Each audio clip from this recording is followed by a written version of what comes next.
Welcome to TwinTalk Politics.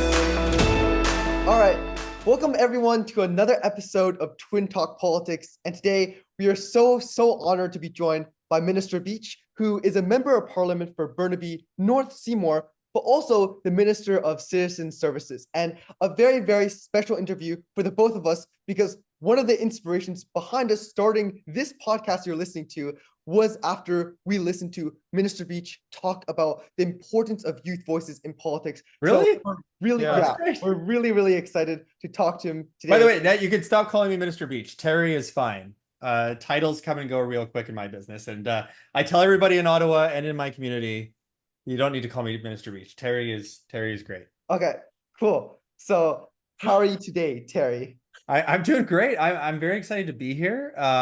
It took a little bit to schedule this. We met for the first time in person, I think, at the Pride Parade, which was fun. Yeah. And I was very excited about coming on. It's sad that it took this long, but now I'm here. And I think it's great. I love your guys' logo. I was actually wondering if each of you identify with one of the individual characters on the logo. Like, is one Jerry and one's Jason, or is it just a generic logo? I think the more handsome one is me, but I actually can't tell you who is Jason and Jerry just yet, because our next one. See, I thought I was going to. Yeah. So first of all, before I pick and probably get this wrong, I just wanted on the record that you guys did this to me when we first met. Yeah. From my understanding, I got it right. Yeah. So this is either going 2 for 2 or I'm going to be 1-1, right? Yeah. All right. I'm going to go.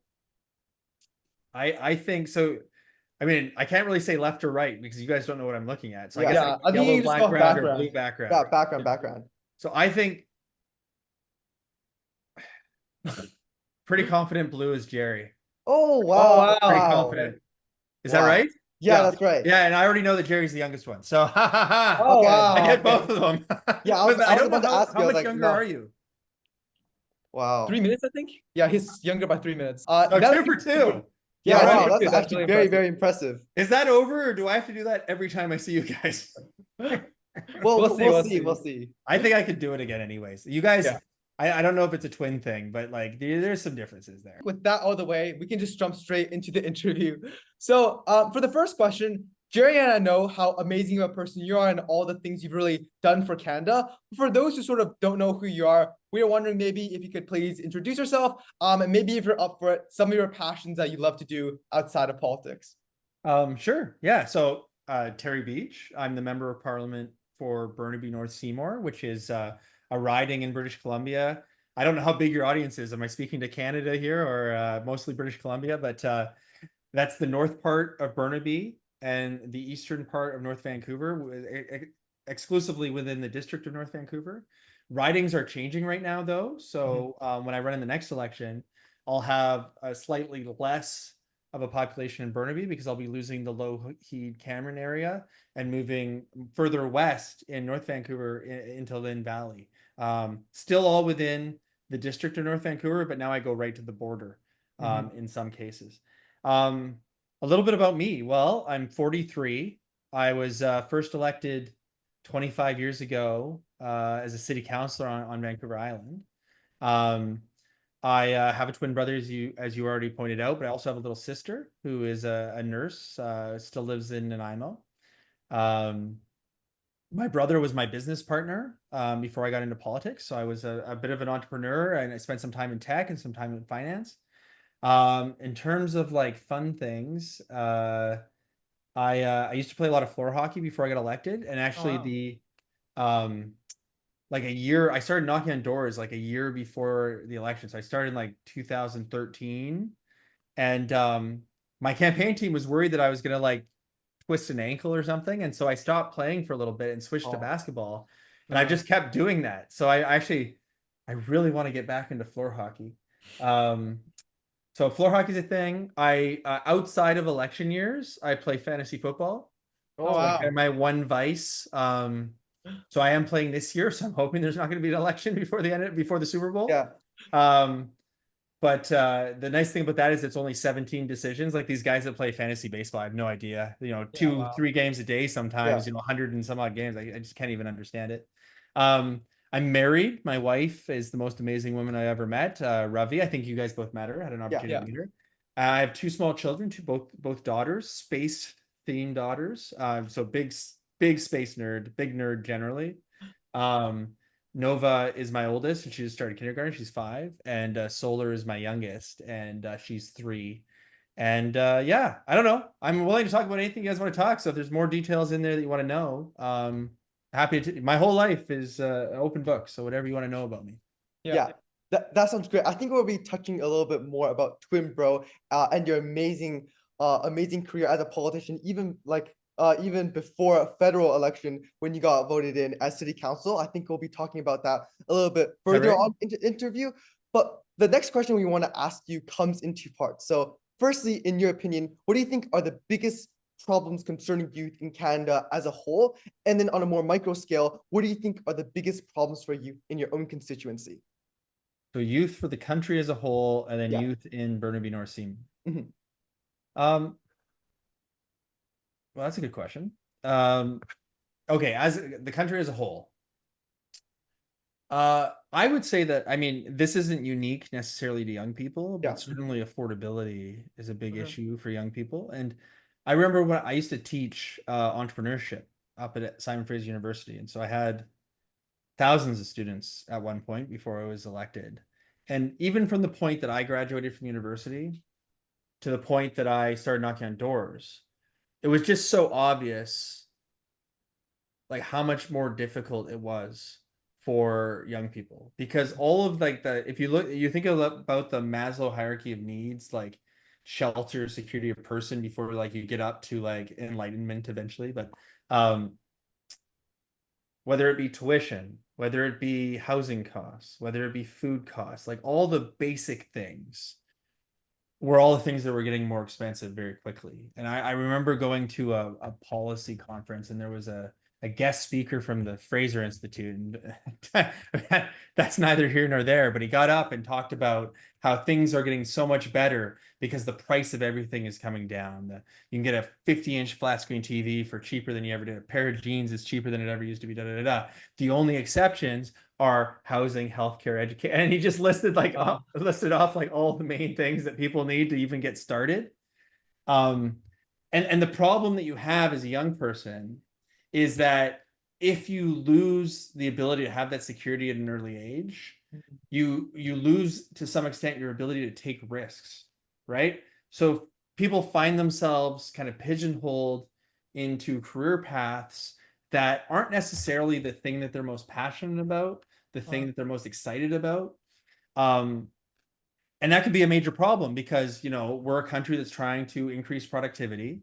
And at the end of the day, like leadership is a completely underrated thing, right? Like the value of being the top of your game in any given industry is so unbelievably valuable. We don't even understand how valuable it is. Yeah. And when people are forced down a path that doesn't necessarily speak to their unique talents, their unique abilities, their unique passions, their chances of being the top leader in that, no matter how competitive they are, is very difficult because, you know, if you want to be the top piano player in the world, well, you're just not going to beat out the person who is super passionate, eats, sleeps, breathes, thinks about that. Yeah. And, you know, without that kind of base level of security at an early age, you can be sacrificing a lot of talent and leading people into situations that aren't their most productive, that they're not most happy about, etc. And so that's from like a Canadian, like that's everywhere. That's not just a Canadian problem right now. That is like in our current environment, that is a Western democracy problem, right? We had some issues coming out of the demographic. Certainly in Burnaby North-Seymour, it's even more acute because we live in one of the least affordable areas in the country, right? So like people in Toronto will be like, whoa, whoa, whoa, whoa, whoa, our rent is more expensive than Burnaby. Not by much, but it is. But if you take kind of the median income of the community and then apply that to the median rent in the community, that is the worst ratio in the country. Wow. So I've spent a lot of time thinking about how can we get young people more opportunities to get into, you know, high-paying professional jobs, and how can we get more of those high-paying professional jobs here. So like an example of that is the investment that was made in stem cell. Stem cell, you know, it's the largest jobs announcement that ever happened in the history of Burnaby, right? It was 4,000 jobs. It's a vast majority of them are six-figure, well-paying jobs. There's a lot of PhDs being hired there. You know, that those are the types of jobs where those people can actually afford the rent or the mortgage payments for the houses that are here. Yeah. So figuring out ways to diversify our economy and have those opportunities for the next generation so that next generation can afford to stay here where their family is and where they grew up, or for young people that transit here to be able to have opportunities. I think that's the core problem. And then there's a bunch of problems that kind of butterfly out from that. But when you get down to the core, it's that ability to have that secure base so that you can have a little bit of money extra left over, invest in yourself, invest in your family, and then that's how you make yourself better off like through the generation. So that was a very long-winded, I know we don't have unlimited time. It's a very very long-winded answer to that, but like you'll find my core reason for being in office is social mobility, which is just a fancy way of saying, like, I think about all the decisions that I make as a parliamentarian to reflect how can we make it so that people can get ahead with, hard work, yes, maybe a little luck, but mostly hard work, within a single generation. Because what you don't want is a situation where your status in life and the opportunities that are in front of you are based off of what your parents did or where you came from, or, a bunch of factors that you don't control, right? Yeah. Everybody needs a fair and equal shot. So I spent a lot of time thinking about that. Yeah, that's really cool. And talking a little bit more about giving everyone a fair and equal shot, we know that even before you set foot in politics, you're already giving back to your community and making sure that everyone had a fair and equal shot. And I know we talked about this last time we spoke, but Jason and I are so amazed and interested by your nonprofit, TwinBro, which you of course started with your TwinBro, to really help youth access post-secondary education regardless of their social and economic background, specifically by accessing scholarships. So we're wondering if you could tell us a little bit more about your kind of motivation to start this, and what are your thoughts on the current post-secondary education situation for youth like us as it becomes increasingly more difficult to afford it? Yeah. I guess I should have realized that if you have a nonprofit named TwinBro and you go onto the TwinTalk podcast, that they're going to want to talk about the nonprofit literally named TwinBro. So like it's a very long story short. I went to university like everybody else and in high school, I didn't really understand how important grades were. I was just into like hanging out with my friends and whatever. And I just didn't understand that like those tests that I were writing was like really important. So I didn't get any entrance scholarships or anything like that. But like both my brother and I, like we moved out of our house at a very young age. And so we've always been kind of financially independent. But I was always like, when I graduated, I was like, yeah, of course I'm going to go to university and do something. And I was like, well, how am I going to pay for this? And I went and got a student loan, and I was like, oh, I don't like this very much. There's a little bit of grants that attach to that. You don't have to pay back. But then I'm just doing the calculations on the amount of debt that I'm going to accumulate over a 4-year degree. And I'm just like, wow, like that is more money than I made in my whole life. Like, how am I ever going to pay that? And so I started by just going down to the financial aid office, and I was like, yeah, I mean, this is the financial aid office. I'd like some financial aid. And they basically just had like, just folders and folders of scholarship applications. Wow. So I went through all of them and just picked out the ones that I thought I could apply for. And then I went online, and the internet was still, not what it is today, but there was still some resources on where you could look stuff up. And basically I just started applying for everything. And I got really lucky. I won some big awards. And I was able to pay back that student loan. I didn't have to take any further student loans. And in fact, they started writing me checks because after my tuition was paid, you'd get the remainder to pay for your living cost or whatever. Wow. And that was back in the day when you had to pay taxes on your scholarships. You don't have to do that anymore, right? We've made taxes now, or the scholarships are tax-free now, so you don't have to do that. So I do this, and my brother is working at a gas station in IMO. And he's like, he made the decision that he was going to go to work because he was already working in high school. We were already working in high school. He's like, oh my gosh, now I finally can take a breather. I don't have to work full time and go to school full time. So I'm just going to work for a while and save some money and the like. But then he saw me get these, and he'd done the math on getting a degree, and he's like, that's a lot of money, and I just don't know. But then he saw me get all these scholarships, and he's like, well, if somebody else is willing to pay, then of course I go to school right now. So we sat down and I kind of took him through how I did it and the like, and he applied for a bunch of scholarships and he got a full ride, right? Wow. And so now he's in university and some of our friends are hearing about this and they're like, can you show us? And so we started helping some of our friends, and some people had very, it's based on how much effort you're willing to put into it. And some people like the idea of doing something, and other people actually do the work, right? But then somebody at a school heard about it, and they're like, "Can you come talk to our grade 10 to 12 students?" Well, all right. So we just had like a lunch hour. We went and did that, and it just turned out to be like incredibly popular. Yeah. And then they asked if we could come back and do the same presentation, but with all the parents as well, because the parents wanted to hear about it. So then we did.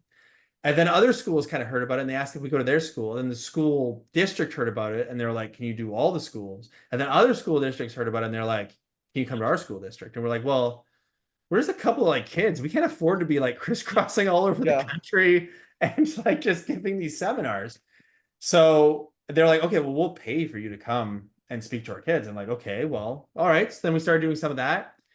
And then the demand just got to such a level that we couldn't afford to do it all by ourselves. So we incorporated the nonprofit. That's how TwinBro came to be. And over time, so we ran this thing for like 10 years. Some of the people would actually graduate from the program, go off and like make like 100 grand in scholarships.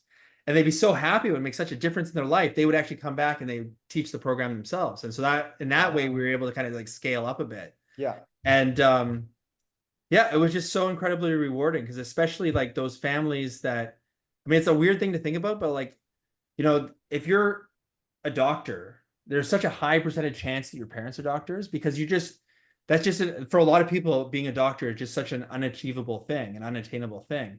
But if your parents did it, you're like, oh, my parents did it, I can do it, right? And you could ask them questions and everything else. We had the same kind of experience with scholarships. We were like, oh, universities, that's for those smart kids over there. That's not for us. Our parents never went to university. So unlocking like all these first time, university students whose families had never been, plus other people whose families had been, but getting them financial aid, and then seeing the impact that they had in their life, right? Because they had that security. They didn't have to pay back student loans. So they were able to take an internship that, that they were interested in and wait for the right job in that, like, and it's literally like, we did it like a crass calculation, and we figured we probably had 35 to 40,000 kids through the program. Wow. And boy, would I love to go back and like just hang out with them and see where they are in their lives, because it just makes such a significant difference. So, I mean, I'm not allowed to do it as a member of parliament, but like, I still, like, for nonprofits and churches and like the local mosque, I'll go in and give a scholarship seminar every now and then. But like, honestly, it's like one of the most rewarding things I've ever done in my life. Wow. That is so, so cool. Just hearing all the stories and like seeing the full circle moments, that really, and the happiness it brought to so many children and students, that was really cool. Yeah. So another really cool fact that many people may not know is just last year, Minister Beech became Canada's inaugural Minister of Citizen Services. So congratulations on that. Thank you. Yeah, and for many Canadians, service delivery times were a huge burden for accessing opportunities or resources. So if we take the example of passports, for example, in 2022, the wait time for passport processing extended up to 5 or more months simply for applicants alone.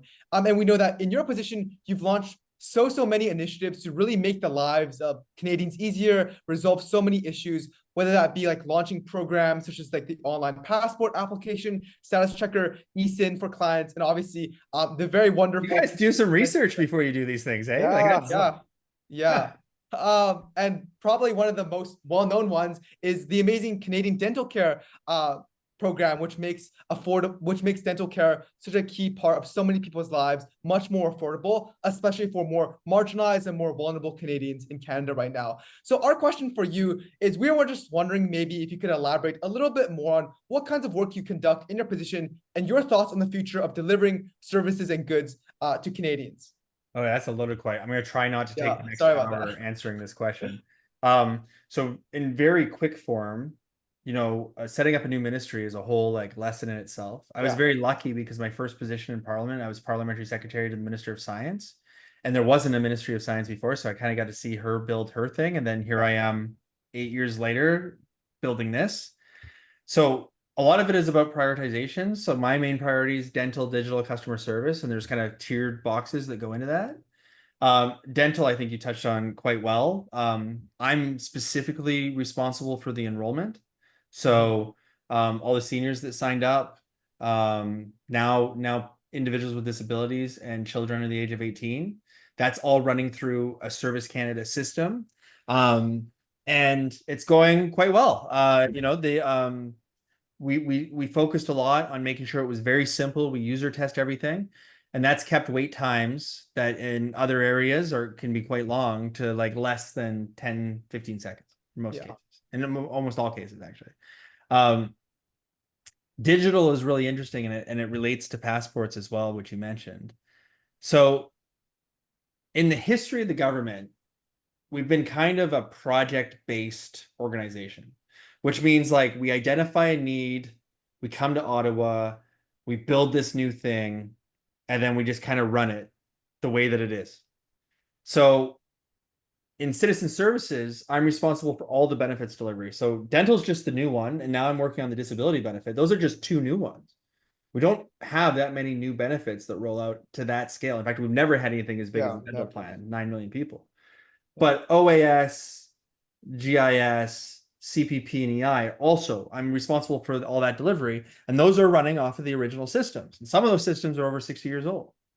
And so I've been advocating for, okay, we set up these projects, but we don't product manage these projects, right? And what good product management is that you build something, and then you have a team that makes it better every day. So you're constantly kind of up to date and iterating and the like. And we just haven't done that, right? We have servers that are running off of code that nobody barely understands anymore.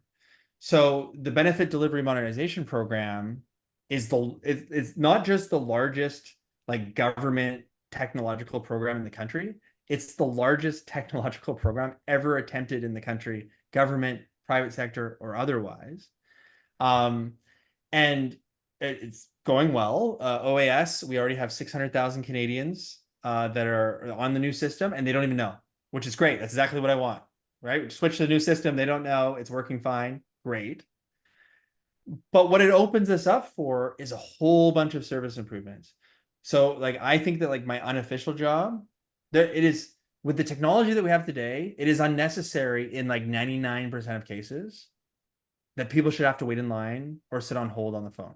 Mm-hmm. The vast majority of people should be able to, if they choose to, should be able to go online, access their profile, access the services that they want. Now, that is much more difficult than it is to do than it is to say, because you have to rebuild all these systems, you have to calibrate how you go about doing it. But let's just talk about passports. So you talked about like the massive delays in people getting their passports. Okay, why did that happen? That happened because we had this once in like 100-year event where we have this massive pandemic and nobody's thinking about traveling. So a whole bunch of passports expire. A whole bunch of people have babies, and a whole bunch of parents don't apply for passports because they're not traveling with their baby. They just had a baby and it's a pandemic. And then all of a sudden those travel restrictions lift and we get this massive surge of pent-up demand that's been built up over multiple years. Unprecedented demand. Yeah. That's not the only problem. Health restrictions haven't lifted. So there's still social distancing in all the offices. All of our offices and processing centers are all running at like 40% capacity. And we didn't have all this hybrid work stuff at the time, right? So like if somebody was at home because they couldn't go into the center because of social distancing requirements, that was just capacity that was completely offline. So now you've got unprecedented demand met with like really low supply, and you get a backlog. Now, the good news is that backlog has been completely eliminated. But we're also processing a record number of passports. So in 2022, we processed 3.4 million passports. Last year, we processed 4.8 million. This year, we're going to process 5.4 million, right? So we're processing all these extra, that's a 50% increase in the last 2 years. And we haven't like vastly increased our staff. But what we've done is we've improved our processes. We've digitalized things. We've made things more efficient. We have new printers that are 5 times faster than the old ones. So if that's a bottleneck, we can all of a sudden get out of that. And what's going to happen very soon is we're going to launch online renewals. So right now, like I just applied for a passport for my daughter, right? My daughter's 5, her passport expired. So I didn't apply for it here. And this is like breaking news. I haven't told anybody this publicly yet. Oh, wow. I picked the worst office in terms of lines in the country and didn't tell my department that I was going. Oh, wow. So I went to Mississauga, where we've had some of the largest lines. I went at the worst time to line up, which is the first minute before they open, because there's already a backlog of line. And then of course they only have so much throughput. So Right. in fact, if you want the best time when there's already a lineup, it's to go at like 1 o'clock. Mhm. And my experience was pretty good. It was pretty good. But in general, those lines shouldn't exist. And so when we renew Nova's passport next time, she's a child, so she only gets a 5-year. She doesn't get a 10-year. Mhm. She will be able to upload a new photo, go online and renew it, and have the option of not standing in line. That does two things. One, it decreases the cost of providing that passport substantially. So we provide the service at a lower cost, which is great. But I don't have to take time off work. I don't have to find a babysitter. I certainly don't have to stand in line. If I choose to, though, if I say I am going to go down to the passport office, and I am going to go down there because I don't feel comfortable using a computer, or I don't have the technological wherewithal, or I have a disability that doesn't allow me to use a computer, etc. All those people that are now renewing online aren't standing in front of me in line, so there's no longer, an hour-long wait or the like. Right. So that is my job and my focus in a nutshell, right? Dental, digital, and customer service. Yeah, that's really cool. And just hearing your own story there was also really, really fun and really, really interesting. So thank you for that. For the next part of our interview, we're gonna slightly shift gears a little bit and talk all about youth. So on the strand of youth engagement, we know you're like the go-to man for anything related to youth. In fact, as we mentioned sort of earlier, just at the very, very young age of 18, you're elected to Nanaimo City Council, British Columbia's youngest ever elected official. And throughout your career, you've really done like such an amazing job at listening to youth voices and really caring about what they have to say for all types of issues. And I think you have, if not the youngest team in all of our nation. So our question for you is, we know recently, in recent years, there has been a slight decline in youth engagement in terms of youth, seen through, low youth voter turnout rates, or less youth just coming forward and discussing what really matters to them. So we are wondering, in your opinion, in what aspects can the youth become more engaged within the political sphere and sort of insert themselves within the political discussion? Okay. So a couple things there. I mean, one, I'm probably a little biased because, I got elected when I was 18. By the way, that was 25 years ago, right? Like, seems like yesterday, but it was 25 years ago. So my chief of staff, her name's Julie Astley. She just turned 24. She's been in my office for a couple of years. She was volunteering before that. She probably runs the tightest ship in any office in the country. And I don't just say that to blow smoke her way. Just in the last 2 years, our office has won in 23 and 24. We won hardest working MP. Yeah. And we won best constituency work, and we won best politician in Burnaby, and we won best MP to work for. That's just in the last 2 years. We won all those awards. Yeah. It's not me. It's Julie and our team. And so I just think I've been incredibly biased in understanding how smart, capable, and empowered this generation is, right? You don't need to wait 30 years to have 30 years of experience and a lot of gray hair to be the expert or to be the best at something. In my 2015 campaign, my head of data was still in university, and she was the best. She was the absolute best. And she's the one who was making the decisions on where the money gets spent and where we go. So you'd have somebody comes in and goes, I've run 7 campaigns. I know about this stuff. And she'd go, that's not what the data says. And we'd listen to her because she had the data, right? And so I think there's something to be said. There's this bias, I think, about people being, you got to pay your dues, you got to take all this time, and da-da-da-da-da. And my kind of management philosophy in terms of running my office, even my ministry, is the best ideas win and the most talented people should rise to the top. And that means that young people have an opportunity, at least in my office and on my campaign, to take on very senior positions. And as long as they do a great job, they'll continue to get more responsibility. And I just think that is like a page that more managers need to turn, because there are so many people that will hire somebody because they have 20 years of experience. I'm not saying that experience is bad, by the way. There's lots of people with 20 years of experience that are way better than younger equivalents with less experience. But there's also a lot of young people that are way better than people with 20 years worth of experience, and they need to be given a fair shot. Right. And so I guess how I tie this back to your question is, one, I'm just incredibly privileged to understand how talented young people are. And that's why, yes, we have a young team because we attract really great young professional people. But I think that's a bit of insight that other people should take on. And then my message to young people about being engaged in, whether it's in your job, your career, politics, civic life, putting your name on a ballot, etc.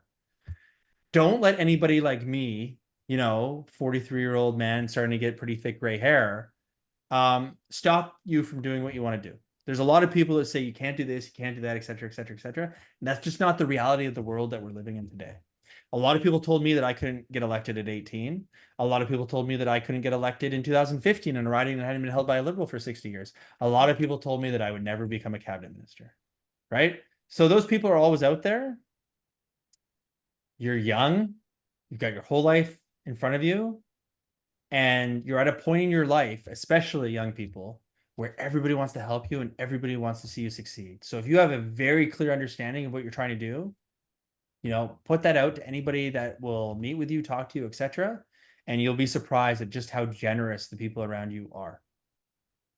Wow. Yeah, for sure. Following on the same vein of like kind of youth engagement, what do you think about the voting age of Canada? And do you potentially think if we lower the federal voting age down to 16, it will gain the attention of more youth to vote and ensure that youth issues are really being pushed to the forefront of our political discussion?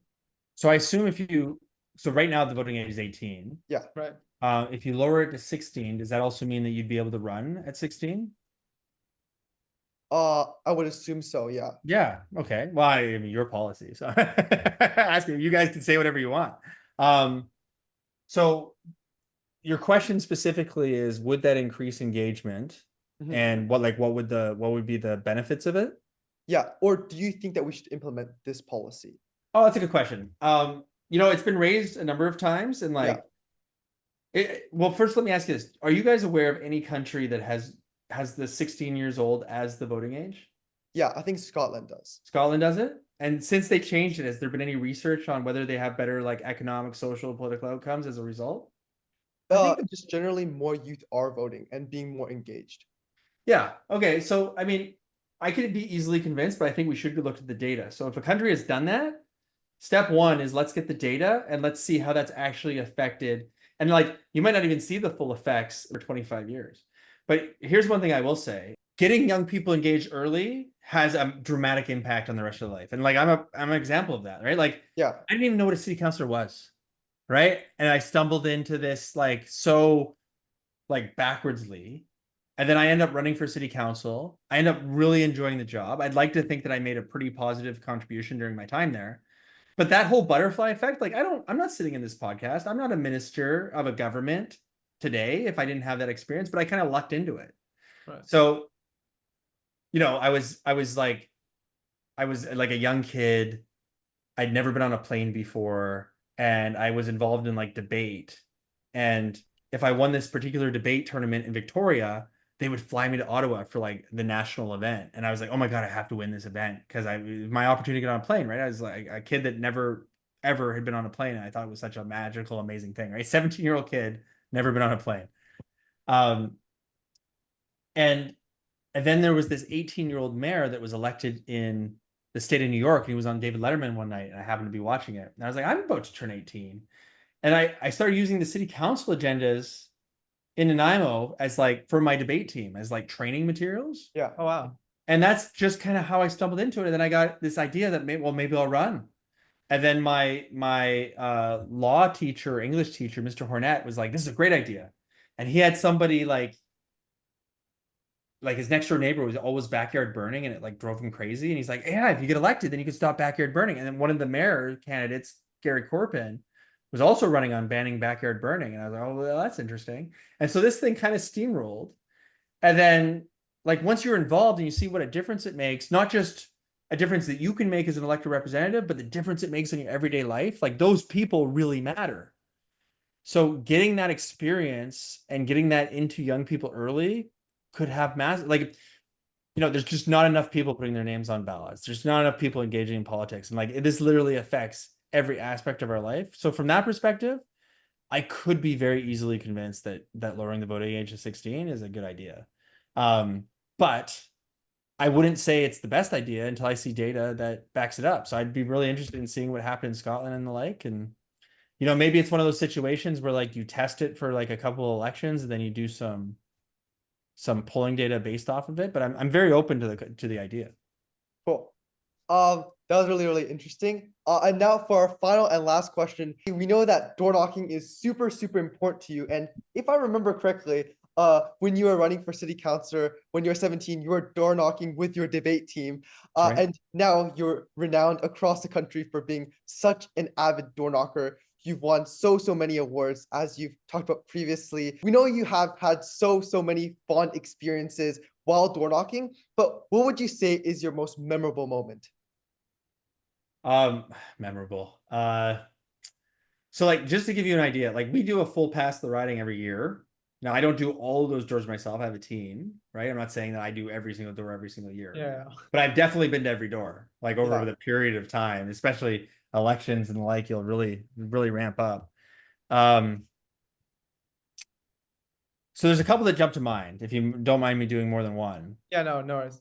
There was one where I knocked on this door in North Van in one of the apartment buildings. And I knocked, and the person didn't answer, but was like, "Who is it?" And I was like, "Oh, it's Terry, your member of parliament, da da da." And oh. And then she's like, "Hang on, wait." And I don't know if she was in the shower or she had something on the stove, but she was doing something, but she had to do like a bunch of scrambling around. She comes running out and she's like, "Probably can't help me with this, but like, I'm really upset about the export of live horses for slaughter." Mhm. And I had just never heard that. Like, so many things people bring up, and you're like, "Well, tell me about that," right? I didn't even know that was a thing. And like, tell me all about it. And she would just like, she's like, "Oh, I thought I'd raise it," but like, she never expected anything to happen from it. Mhm. And her, along with another person who lives on Dollarton, they know who they are if they ever see this, also raised it. Well, then it ended up actually getting it into the platform. And I think it took 5 years. So it was having this conversation, then actually going through an election cycle and getting it into the platform to the point where it was actually enacted as law. And that idea came from somebody who just had a bug, a bee in their bonnet about this particular issue and speaking up about it. And like, that is like the definition of democracy, right? Yeah. It's like somebody like thinking like, this isn't right, we shouldn't be doing it, raising it, doing some research, getting it into a platform, getting that person elected, and then having it enacted as law. So like that for me, and that's just an example. I've got at least a dozen of those examples of issues that people have raised. And I go like, I think I agree with you. I think that's probably, just today, I had constituency meetings all day before I met with you. And this would apply to you guys. Somebody was talking about like, with regards to like traditional film credits, like they apply to people generally that broadcast on traditional networks. But what does that do for people in the creator economy? Right. And like, you guys, like, it's a very Canadian audience, but you could see very quickly how probably you look at your analytics. I'm sure people in America watch you, people elsewhere watch you, right? Like, why aren't we like evolving to the new system? And why aren't there similar credits or opportunities for individuals who, like, if you make a YouTube channel in Canada and you've got 1 million people watching you every day, right? Like, that brings in advertising, economic benefit, and the like, that employs people, right? Allows you to grow. And so that literally came from a constituency meeting. That wasn't knocking on a door. That was a virtual meeting that I had today that was organized through my constituency office. But that kind of, like, I love that kind of stuff. So it's not just like, how are you feeling, da da da da. It's like, what policy do you like? But then there's also like situations where people, like the vast majority of people don't interact with their member of parliament. It's just a name on an office somewhere. And so just like making it relatable to people. So they're like, oh, I can actually, Terry's like a real human person, and I can go contact him. And if I'm upset about something, or if I think something should change, and he, as my representative, will actually advocate on my behalf. I think that's been like, in terms of like my most happy moments, are those moments where like we have an interaction, somebody's skeptical because they're like, yeah, you're just here looking for my vote. And then we're getting back to them on the policy. We're actually helping them. We're actually enacting them. And then they're like I've had people who are so cynical about the political process, and they've just completely turned around. They've been like, I didn't realize that I could have this impact on either my own life or my country or my community, etc. And that's honestly how it works. And people should be inspired by that. We're not like the United States where like, you have to raise billions of dollars and there's all these interests and everything like that. Like the average, like I can only spend $128,000 in my next campaign. Nobody's buying policy for, $1,000 donation. It just doesn't happen. So all of our ideas are still grassroots. And I'm just a guy that knocked on a lot of doors, right? There's nothing special about me. And that to me is like, that's really inspiring and it's really awesome. So like for any young people that like, I assume your audience is generally young people that are interested in politics, like put your name on a ballot, right? Get elected. It's not, I always say to people, it's a house of commons.